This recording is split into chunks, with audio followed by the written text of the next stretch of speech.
Shark Tank, we got about a year's worth of sales in a month. So things are like, oh, this is cool. This is cool. But we tried to change too many things too fast. The money part was really challenging. Just telling my wife, promise it's going to work out.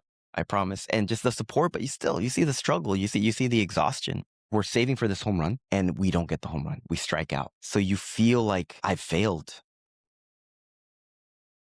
Victor Macias is a serial entrepreneur with over 15 years of experience building brands people actually love. His entrepreneur roots run deep from his early days co-founding Nui Foods, where he developed the world's first keto cookie, scaled to 7 figures, and landed a deal on ABC Shark Tank, to launching a male standard men's lifestyle magazine that partnered with Gillette, GMC, and Unilever. Today, Victor is the founder of Santana Snacks, a premium Latinx snack brand on the mission to bring clean, authentic flavors to the mainstream. Made with organic ingredients and inspired by street food culture of SoCal, Santana Snacks is now in 500 plus retail stores and growing nationally. It's better for you snacking rooted in culture, built for table and not just for the shelf. Victor has been featured in Forbes, Inc., Business Insider, CNBC, and Yahoo Finance. He's also a TCVM board member, and now let's welcome Victor. Hello, and welcome back to another episode of My First Overnight Success. So welcome, Victor. Thank you. Thank you for having me. So before we get started, I want to ask you a question. If your life was a movie, what would you call it as? Wow. To summarize it all as a movie, I think it would come down to one word. It would be impact. As I've thought through my journey and I look at the common theme of why I do what I do, it's about making an impact in the world. So let's start with that. When did you start realizing that you want to start giving impact? So let's start from the top. Yeah. And at the time, I didn't know that was the word, right? I remember, so I grew up as a kid in Santa Ana, first generation born here. My parents are immigrants. And I remember being like 4 or 5 and hearing in the morning before the sun came up, noise in the kitchen. I get up and it's my mom packing her lunch for work. A lot of Latino moms, even if they're tired, they won't show, but I could see it in her eyes. I could see it in her hands. And I wondered, why does my mom have to work so hard? So I said, one day I'm going to make so much money that my mom never has to work again. I had no idea how or what that meant.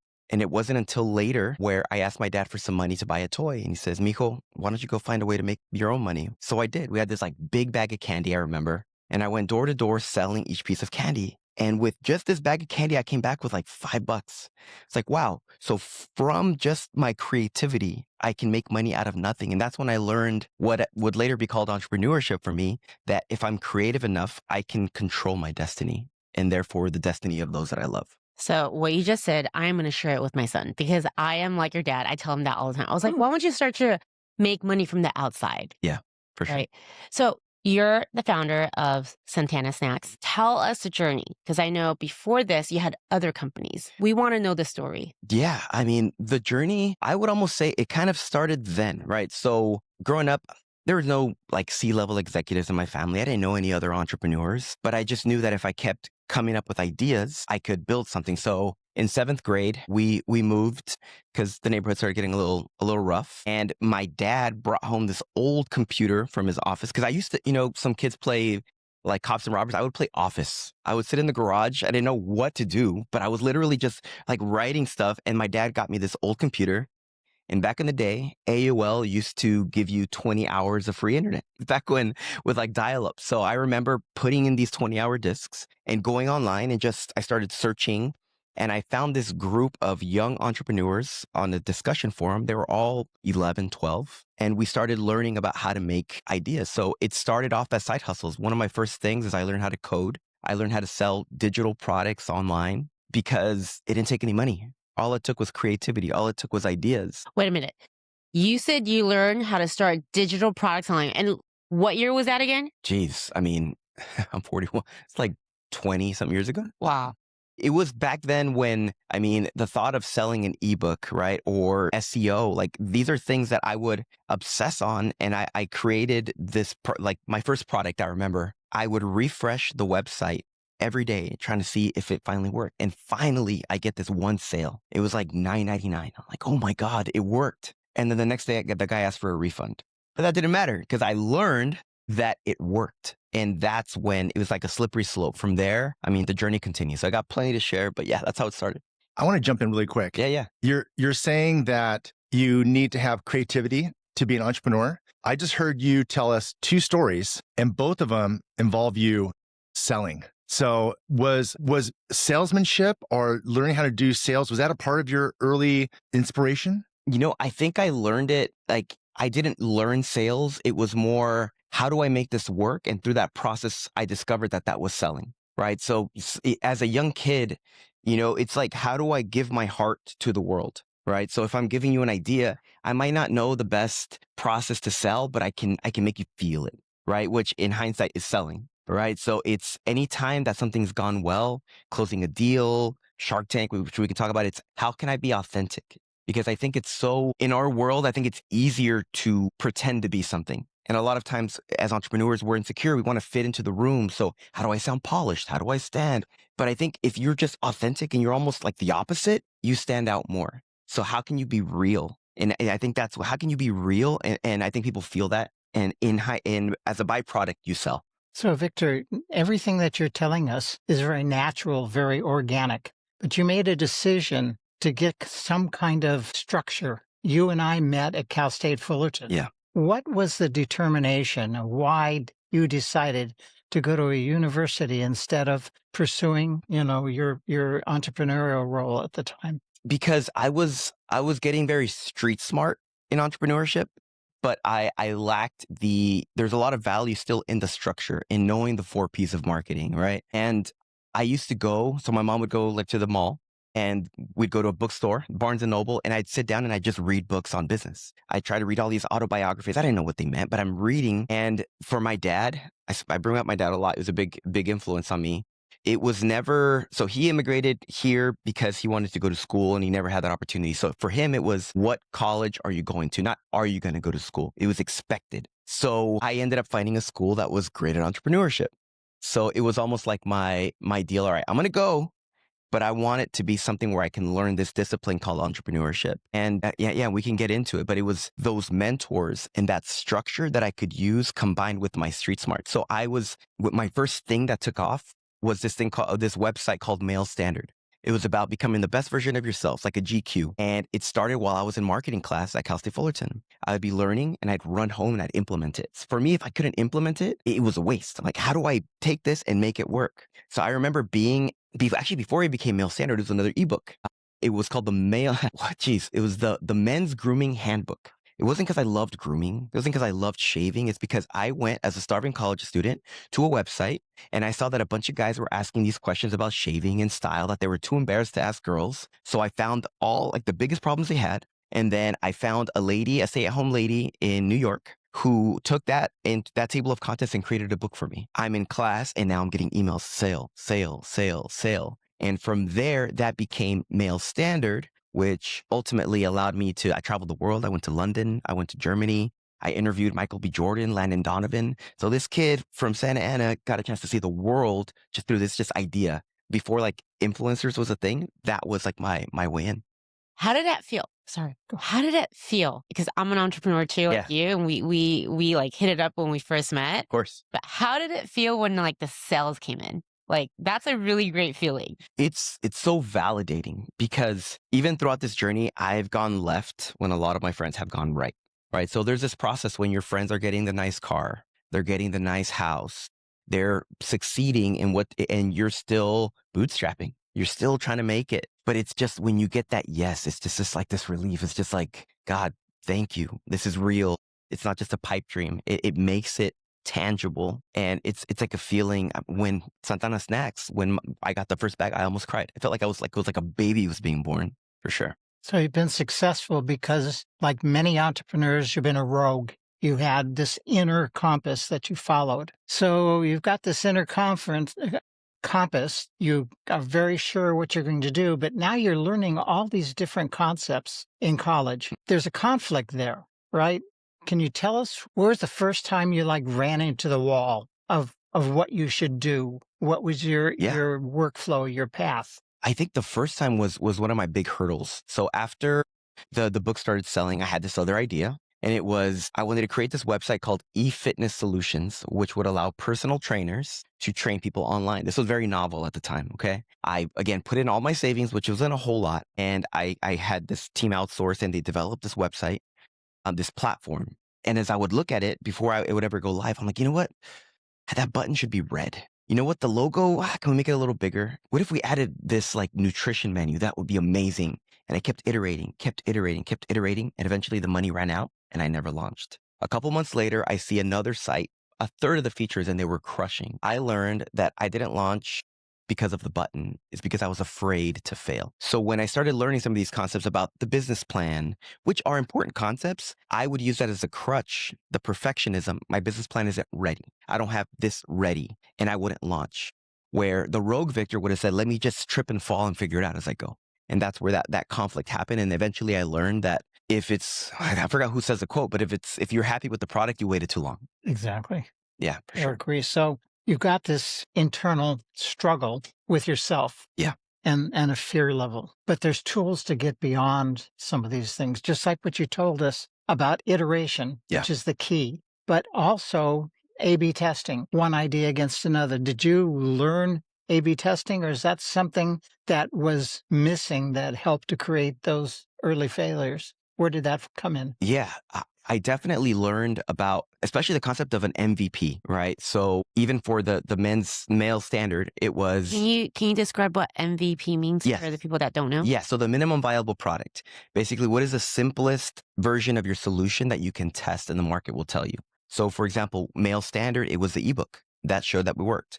For Nui cookies, our MVP was literally us with no baking experience over a hot summer making cookies at my buddy's friend's house. They were low carb, they were good for you, but it was creating a one-page website with $20 of ads for the keto community. We sold 30 orders. For Santana Snacks, it was creating a survey and getting a sample with a clear bag and asking the community what they wanted. So it's the concept of how do I test early? Because whenever I find myself in that perfectionism, it's fear. So how do I make it easier to break through that fear? And that's usually by taking a small step. And that's where MVPs, that's where A/B testing, it just takes a lot of the pressure off. Because I think we are just as humans, right? And as entrepreneurs, we love what we're doing, what we're creating so much that we want it to be great. And we're afraid of somebody calling our baby ugly, right? But the moment, like my biggest breakthroughs have happened when I've just wanted to throw up, feeling anxiety and doing it anyway. And then it's like things open up.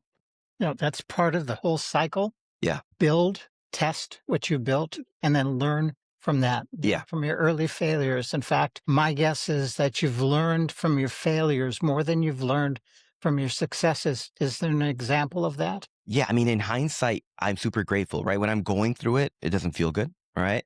But there's been quite a few failures. I mean, the biggest one was, so my last company, we made the world's first keto cookie. It was back when the keto diet was taken off. And You said back when, what year was that? Jeez, everything blurs, honestly. It's got to be 5 years ago? 5 years. Yeah. Okay. So we're talking about 2021. Yes. Okay. Yeah, something like that. But I remember, again, we had this concept. So I still had I had mailstandard.com at the time. It was I learned what a lifestyle business is. It was fun. I could travel. I could do this cool stuff. The money was okay, but it wasn't going to change my family's future. So I was still looking for what's that home run. So when me and my buddy started the company, it took off. I was like, very validating. Oh my gosh, it's taken off. We ended up selling out of his mom's kitchen. We moved to 2 bigger kitchens. We raised $100,000 with crowdfunding. They shouted us out on the Joe Rogan show. So all these things, like we are on it. We ended up getting a deal on Shark Tank. But through that journey, I learned 2 things. One is I wasn't loving the journey. And that became one of my greatest lessons afterward. But the other was ultimately when that business didn't work out, I struggled a lot. My first question was I successful because I was lucky?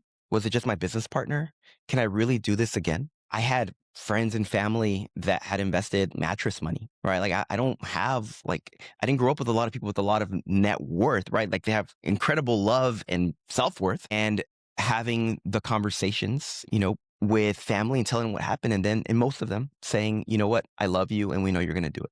And I remember it was like a year-long process. It was like around when COVID happened.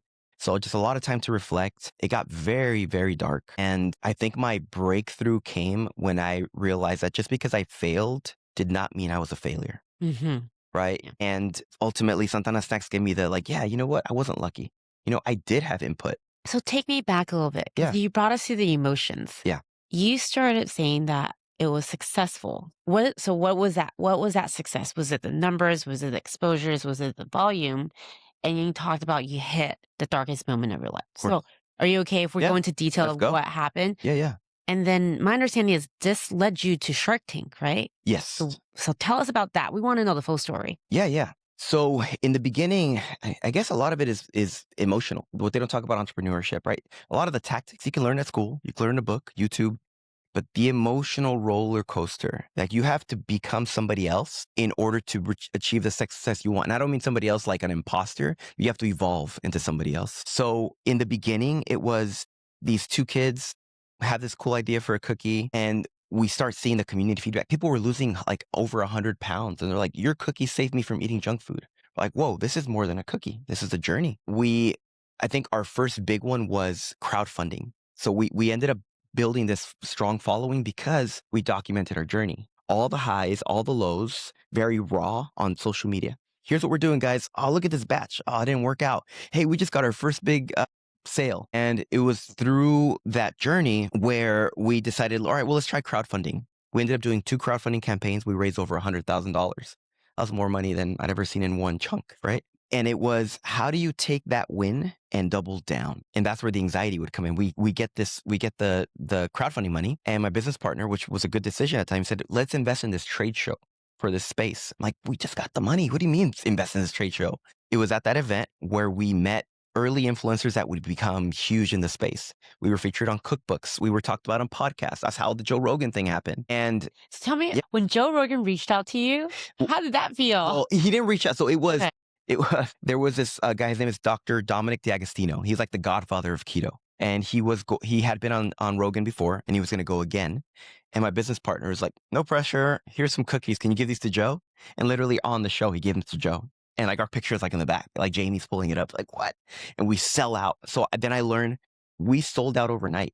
Do we just say thank you guys and close the door? Do we double down? Do we take a waiting list? Do we keep taking orders? How do we keep this momentum going? And I remember sending an email saying, sorry guys, Joe ate all the cookies. And we doubled like just our interest and demand. We kept leveraging it and going to the next level. So there's a high, a super high, Yes. right? That's global reach with the Joe Yeah. Rogan show. But let's take a look at the other side of that coin. Yeah. You talked about your depression and Yes. despair when things didn't work, and you had, in your mind, wasted your friends and family's hard-earned money. Yeah. Every entrepreneur runs into that dark spot. Yeah.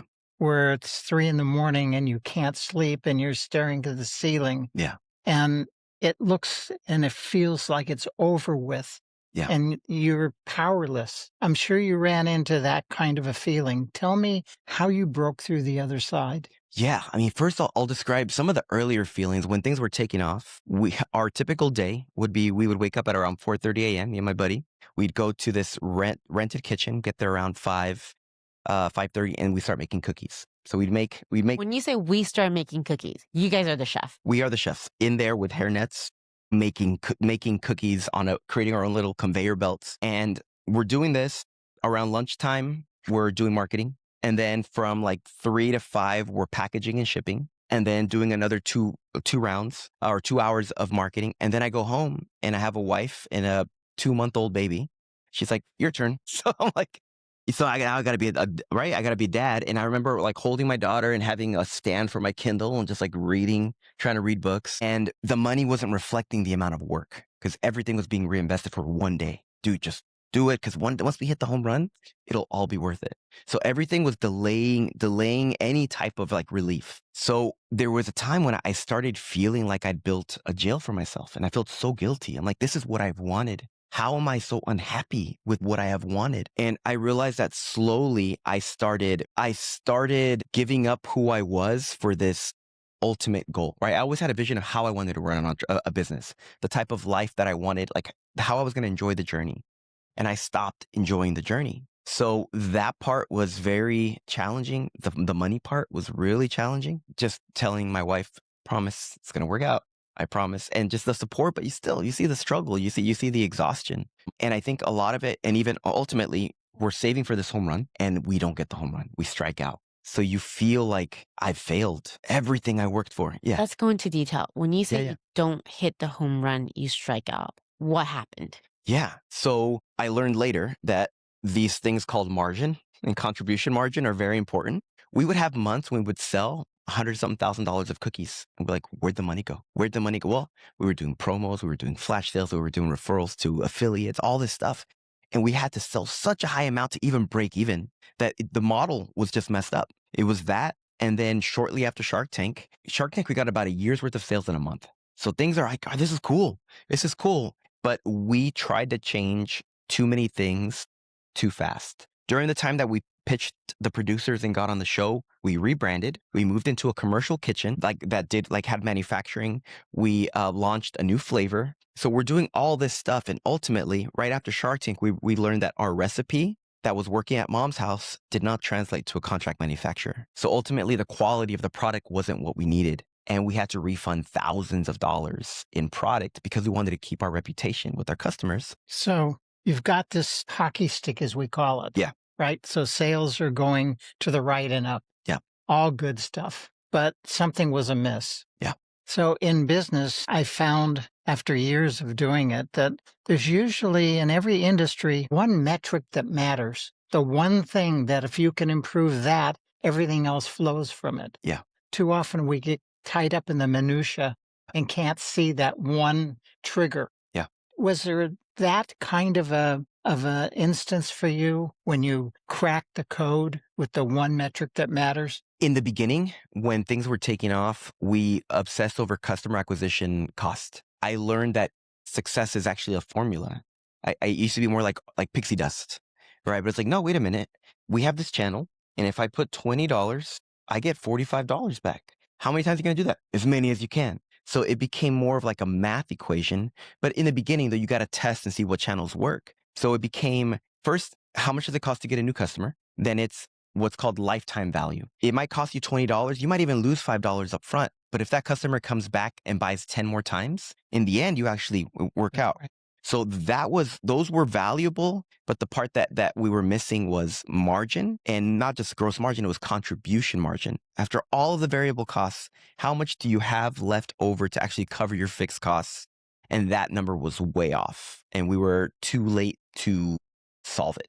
When you say way off, paint a perspective for us. Mhm. What did it look at your bank account? I mean, the bank account was enough to, in the end, it was like 9 months that me and my business partner didn't pay each other. At all, because we're trying to keep it going. Yeah. So it was, take this, you got to pay credit cards, you got to pay the team, you got to pay everything else first. And again, we didn't figure, we just did it. We crushed. This month was amazing. Where'd it go? And it felt like we would look at our financials. No, I know all the numbers. Look, everything makes sense. What's going on? We had an accountant when we needed a CFO. Right.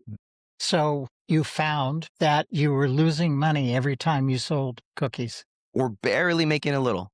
Towards the end, yeah. But Yeah. when you take a look at overall and the Yeah. contribution, everything you were burning through your capital. Yeah.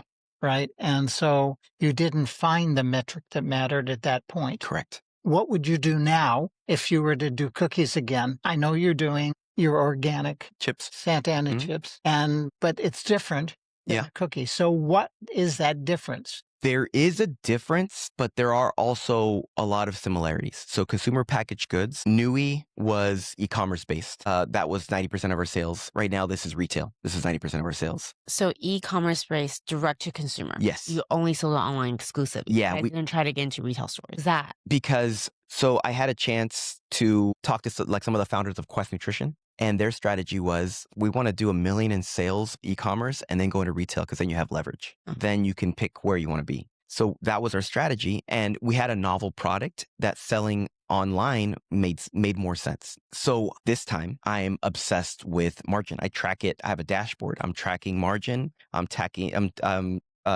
our growth rate. I'm tracking our repeat customer rate. And I'm looking at that dashboard daily or weekly because I don't want to be nosediving and realize I got to pull up when if I'm tracking closer, I can make those pivots and adjustments quicker. But Yeah, I mean, the things at least now that I'm tracking are the margin, the sales, the average revenue per customer, and then the repeat rate, right? It's a lot easier to get a customer to come back than it is to keep acquiring new customers. And there's one thing I want to Yeah, bring back. Okay, so you talked about the emotional part. You brought your wife in, yeah, yeah, you had a 2-month-old baby, you didn't pay yourself for 9 months. yeah, You obviously have this relationship with your business partner, and we know that's like a marriage, yeah, for sure. right? When you talk about money, that's the reason why most partnership fell apart. And Yeah, there's many reasons, but money is extremely sensitive. So I want you to share that with many of us because, I always say this as an entrepreneur, when you're going to business and if you're married, your spouse, yeah, they're really dating you or married to you and the business. totally. Right. And I would love to hear more about your experience on the minute you guys decide to go on Shark Tank. Yeah, What was that strategy and yeah, what was that experience? Because a lot of entrepreneurs, we see Shark Tank as that sort of like that Grammys. Like yeah, if you yeah. can make it up there, at least you're getting exposure. You might get funding, you Uh-huh. might have relationships. Did that help you? Yeah, for sure. So first, we'll talk about the emotional stuff. And yes, even when I was dating my wife, I was always this entrepreneur. So she's been ride or die, right? She's been amazing. But there are times when, again, it's you see your friends and your family progressing, however you want to define progressing, and you're still trying to make it work. But then you get surrounded. I'm going to shout out TCVN, but you get surrounded by entrepreneurs who've done it and they have gone through the same struggles and they've seen the other side and the other side exists. And there are things that are taking you, look, all the signs are pointing to this is going to work or eventually something is going to work. Right. And for me, it's how do I give those that I love the life I believe that they deserve? So yes. And then with my business partner, I couldn't have asked for a better business partner. Honestly, the guy's a great guy, but even the best business partnerships, you add stress, you add bankruptcy, you add all this stuff to the mix, it's gonna test it. And there were times when it was rough as a business partner, right? But in the end, if you do bring on a business partner, make sure they're high integrity. And I lucked out that he was, but it's a journey. And I think so much of it is just perseverance. And it sounds very cliche, but it is. Please. So you touched on a real flashpoint that 68% of all startup failures come from not the fact that you didn't raise enough money or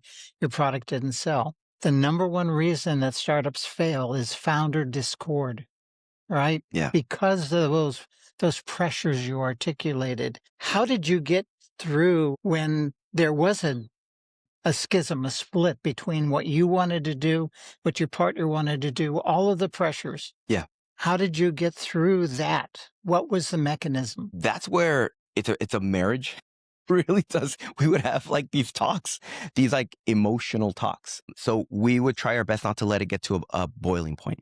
So if there were things that we disagreed on, it would be like, all right, let's go grab a beer. Let's go grab a coffee. Get on it early. Let's get on it early and just talk it out. So it would almost be like both of us doing like this emotional brain dump. And in the end, you find middle ground. Not always, but at least we had that emotional space. And again, entrepreneurship, we tend to feel like emotion is a weakness or on the side, but it's like emotion is a big part of it. Yeah, but you're lucky. See, in this discord, and I Yeah. know I'm going to sound very chauvinistic at this point, but I've had to mediate a lot of these founder disparities. Yeah. And I just want to add, I cannot agree with you more. Like everything you just said just hit the spot because I've been through that Yeah. and that emotion, uh, the highs and the lows and the wanting to make it done, wanting to make it right. It is so real. And Michael taught me this. You had said for founders, there is four of a kind that you need. Three: the hacker, the hustler, and what's the third one? The hipster. The hipster. I mean, I love that analogy because it's so simple, but once you hear, it's like it makes sense. Yeah. But back to you. So what I was going to say was men, when there's a problem, they want to duke it out, Mm. right? You're going to bang heads until one of you wins. Yeah. With women, they'd rather talk it out. And that's why when I build teams, especially, in a product-based team, I want to have women on that team for their perspective, for 50% of the market, and because there will be founder discord, there will be problems, there will be issues, and you need to be able to talk it out, not duke it out. Love it. So, you overcame one of those shortcomings. Yeah. Thank you. It's always a learning experience. A lot that I don't know, and I'm willing to learn it. Yeah, I appreciate you sharing all that too. One story I know I want to hear, and I'm assuming that a lot of our audience wants to hear too, is the Shark Tank story. Can you take us through the beginning and what that whole Shark Tank experience was like? Yeah, definitely. So when we were running the company, people would always come up and say, "Hey, you guys should be on Shark Tank. Why aren't you guys pitching on Shark Tank?" And we were like, "Yeah, yeah, it just seemed like a pipe dream." And then one day, my buddy, business partner, is like, "Hey, there's a casting call. You want to go?" We're like, "Okay. I mean, let's see what happens." And I remember we had done this long networking mixer the day before. I think we went to sleep like at 2 a.m. We're like, "We got to be there at 7 so that, we get there early." And where was it? This was the casting call was at Casino Morongo in the Inland Oh, Empire. wow. So we're there and we show up and there's like 1,000 people in line. And there's all sorts of characters. I mean, there's like dogs doing backflips. It was like, where are we? So we go and we're standing in this line and they're like, "Okay, you're gonna have a minute to pitch our team, the producers." So like, all right, we got a minute. We were in line. We were waiting for almost 12 hours. So what happens in those 12 hours is you have these guys that are going to be exhausted. How, like, we get our number and we have some time to walk around. We're like, how are we going to capture their attention? They're going to be exhausted, probably grumpy. And we're like, I think we got it. So I remember we were about to go in line to pitch and there was like 3 tables of producers and one guy raised his hand and he looks really angry, like really unhappy. And then we're like, pretend like we don't see him. And then another girl raised her hand and she's like more chipper. We're like, and we run to her and we're like, okay. And we're like, "Here's why you should not invest in us." She's like, "What?" "We have no experience baking cookies. We have no experience in the food industry. We have no experience this, no that. But here's why you should. Over $1 million in sales. We've done this, we've done that, we've done that." And her eyes open up. And she's like, "So okay, if you don't hear from us in a couple of days, it's a no. And if you and we heard that we were moving on to the next phase shortly after." So it was this. At first, it was like, "Oh my God, we might be on the show." We did the math. I think it's like a 0.01% chance of getting a deal on the show. So when we finally get word that we're going to be on, I think a big pivot, and I got this from Christopher, it was, how do we show up and win? Because there was a part of me that was just grateful to be invited. It's like, I'm grateful to be invited to the table. No, no, no, no, no. How do you show up and how do you knock it out of the park? So I remember driving to work, I would listen to every episode of Shark Tank I could on the way to work. And I would listen to all the questions that the judges would ask. And I would answer as if I was answering for my company. We had a warehouse and we created a mock stage of Shark Tank. We had a table, we had the tape, and we would do the walkout. Talk about preparation. Oh my gosh. I remember reading an article from Tim Ferriss, like my favorite author. And he said, rather than hoping everything goes great, prepare for everything going wrong and succeed anyway. So what's the biggest thing that can happen? You go blank. You get anxiety. So we would drink double espressos, sprint around the office, do push-ups, kettlebell swings to get our heart rate up, and we would go into the pitch. I would call him at like 2 a.m, wake him up, go into the pitch. So I was like, how can I make it so that it's inevitable that we succeed? And it was still, I mean, it's like all of these emotions because you still got to run the company. Like you don't know if you're going to get the deal, but you got to be ready in case you get the opportunity. And I remember the day of, we were in the trailer a couple hours and I think it was like an NLP thing. I'm like, how do you program yourself to win? So I was listening to the song by Eminem called Till I Collapse. And I would hear the song. And after I heard the song, I would go to my pitch. Hear the song. So it was like this like drill so that when I heard it, I mean, I don't know if it worked or not, but I was like, I'm going to go into my pitch. And even then I remember we get called and it's one shot. You're not getting edits. You are there. And it was Mark Cuban, Barbara, Mr. Wonderful, and the guest shark was A-Rod. So we're hanging out and we finally do the walk and it just feels so surreal. And I remember when I looked back at it, when I think I opened the pitch, I was speaking so fast, but it was finally when we got the first question, like all the anxiety went away. It's like, I got this. They started asking us about our numbers and they try the product. They like the product. And it was like, all right, this is cool. And I remember we get an offer from Mr. Wonderful and he wants royalties. We're like, no. An offer from Barbara. She wants royalties. Nah. And we get this offer from A-Rod and it's a lot less than we were expecting. He wanted more equity. I don't remember the exact terms, but he gives us this offer. And I'm going to rewind a couple of weeks before Shark Tank. My buddy says, hey, I had a dream about Jennifer Lopez. I'm like, okay, tell me more. And he's like, she was at a kitchen eating our cookie. And at the time, we didn't know who the guest shark was going to be. So we're like, there might be something there. So fast forward, A-Rod they're dating at the time. And he says, I happen to know a woman that eats a cookie every night before bed. He says, Jennifer loves cookies. We're like, the dream. Like, I don't make all business decisions based on dreams, but it was that. And then we decided to take the deal. And that was like just the feeling of it closing and getting that deal was pretty incredible. Did the deal actually go through? Because we know most of the deals, they don't go through after the camera is off. The deal ultimately did not go through. We got the promotion of being on the show, but the deal didn't go through. And in the end, at least at the time, it ended up being a learning experience, but it was still a good experience. Yeah. Can you tell us about the deal that happened on stage? Yes. And then what happens behind the scenes? Yes. Tell us about that, because none of us get access to that. Yeah. And there's only so much I can say because we signed this. Got it. Right. Okay. So I can't share too much, but I can tell you that there's a due diligence process. And for us, the big fallout was they wanted a product that was ready for retail, and we were not ready for retail. Our shelf life wasn't what we needed it to be. And in the end, I mean, it sucked, but the deal didn't go through. But anytime the show, we got a rerun, a spike in sales. Like, we still got the chance to promote that aspect. And not just that, is the airing. We had like this watch party. And again, how do you double down on everything, right? We had this airing and we had a live watch party with all our community, and we sold a bunch of cookies while we were waiting. And I remember getting to see it with my family and my parents, and I got a chance to tell some of their story on TV and sit next to them while I'm sharing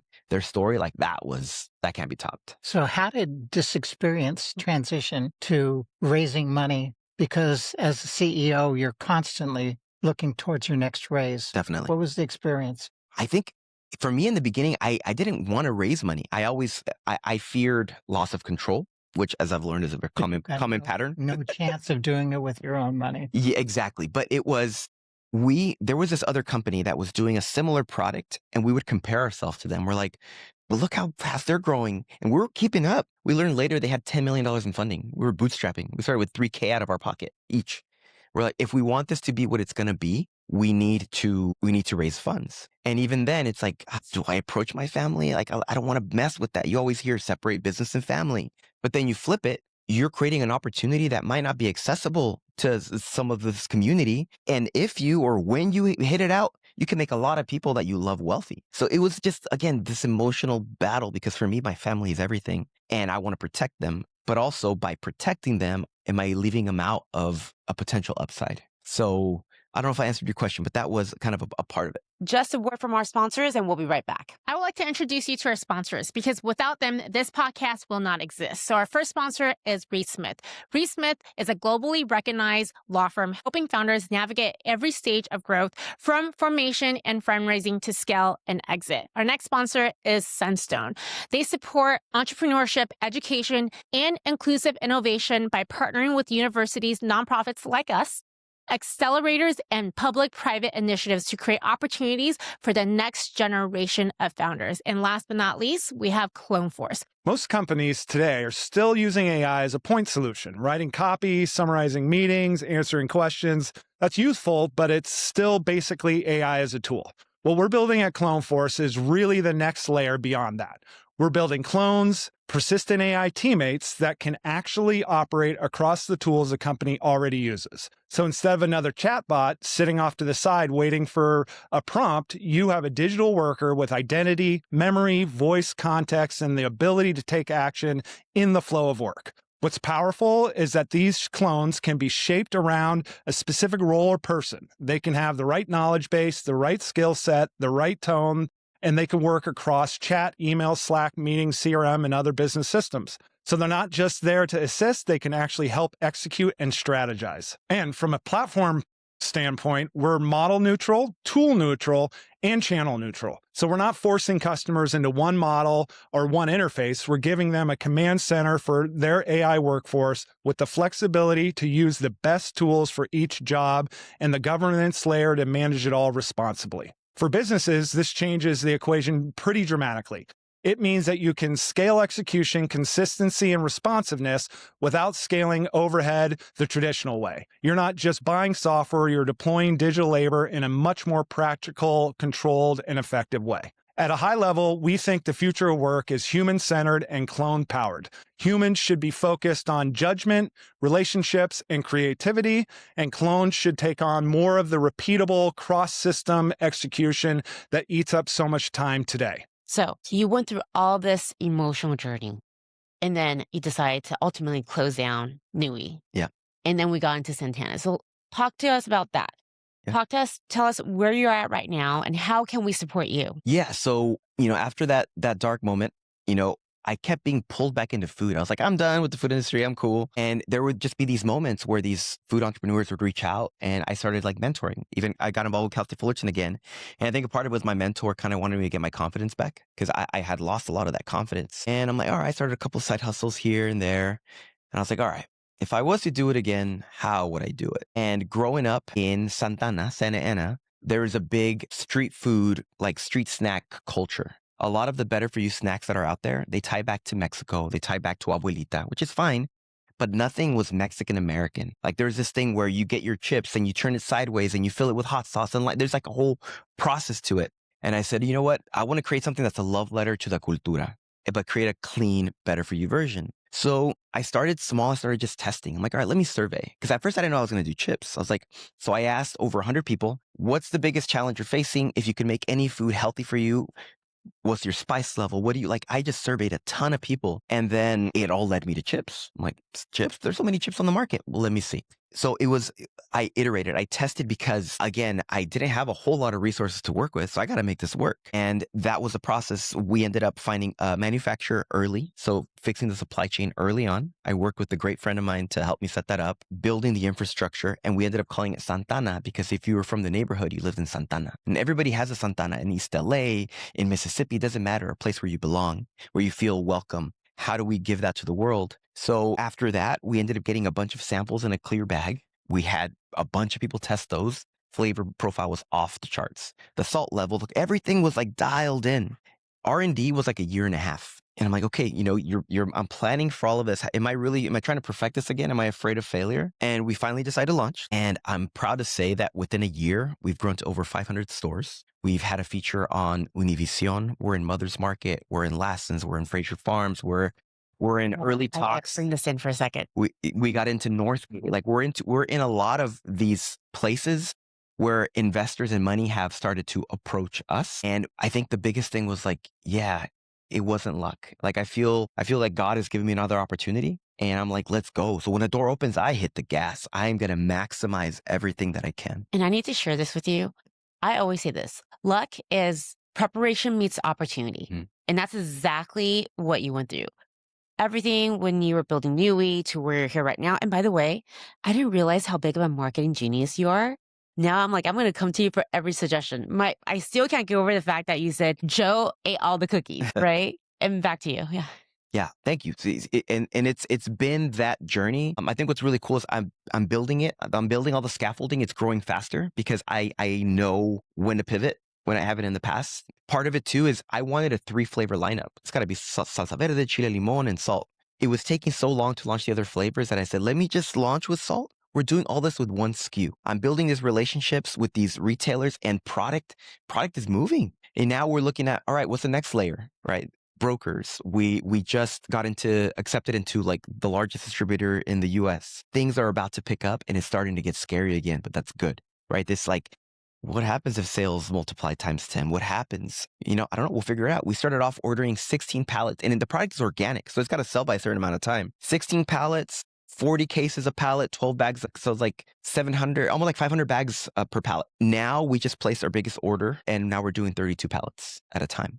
And we're selling through them pretty quickly. That's pretty cool. Yeah. Thank you. I am so proud of your journey. Absolutely. And you nailed it. It's progress over perfection. That's the story. Keep moving forward. Thank you. Thank you. And thank you for just for the community, right? I didn't grow up around a lot of entrepreneurs. So when I can look at my fellow colleagues and see the success that you guys have had, it just shows me that it's possible. So when it gets scary, you're like, there are people that sell companies every day. Millionaires are made every day. Like my thing is, why not us? Like, why not us? And I feel like, especially even in Orange County, there is this hustle culture. There's this drive to succeed that maybe is different from other communities.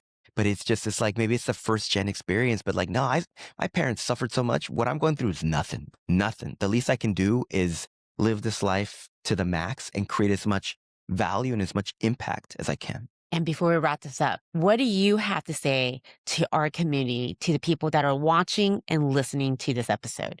The resources are there. you have to say yes. The help, the access to capital, all the stuff that I hit my shin on, try to figure out, it's there. It's about saying yes and be willing to fail until you succeed. So thank you so much for tuning in with us. If you find value in this episode, please go ahead and share it with a friend or invite them to one of our events. And you guys, if you guys want to check out his snacks, where can they buy them? You can buy them at Mother's Market, Lassen's. We're in over 500 stores. So just go to our store locator on our website, santanasnacks.com. And that's it for today. We'll see you guys in the next episode. Bye, guys. Thank you.